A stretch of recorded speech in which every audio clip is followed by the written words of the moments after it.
বন্ধুরা, তোমরা সবাই কেমন আছো? আশা করি খুব ভালো আছো। আর আমার বন্ধুরা ভালো থাকবে না তাই কখনো হয়। চলে এলাম অনেক দিন পর একটি হাতের কাজের ভিডিও নিয়ে।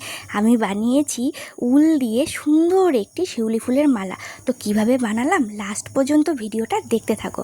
প্রথমে আমি সাদা উল দুভাগ করে নিয়ে তাতে মাঝখানটায় অরেঞ্জ কালারের উল দিয়ে দিলাম, আর এইভাবে বেঁধে নিলাম। যেভাবে আমি বাঁধছি তোমরাও ঠিক এইভাবে বেঁধে নেবে। তোমরা যারা ঘরের সিংহাসন বা ঘর সাজাতে ভালোবাসো, স্পেশালি এই ভিডিওটি তাদের জন্য।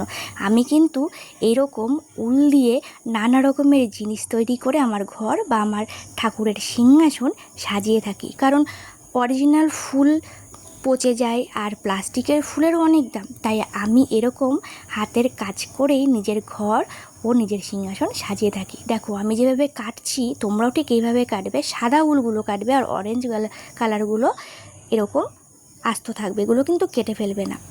তো দেখো আমার কাটা হয়ে গেল, আর এই দেখো ঠিক এরকম লাগছে। তো কেমন লাগলো আমার হাতে তৈরি এই শিউলি ফুলের মালাটা? কি মনে হচ্ছে না শিউলি ফুলগুলো কুড়িয়ে নিয়ে এসে আমি একটা সুন্দর মালা গেঁথেছি? তো কেমন লাগলো অবশ্যই কমেন্ট করো। অনেক কষ্ট করে আমি এই ভিডিওটা বানিয়েছি, অনেক ব্যস্ততা ও কাজের মধ্যে থেকেও আমি ভিডিওটা কষ্ট করে বানালাম। তোমরা কিন্তু অবশ্যই কমেন্ট করতে ভুলো না।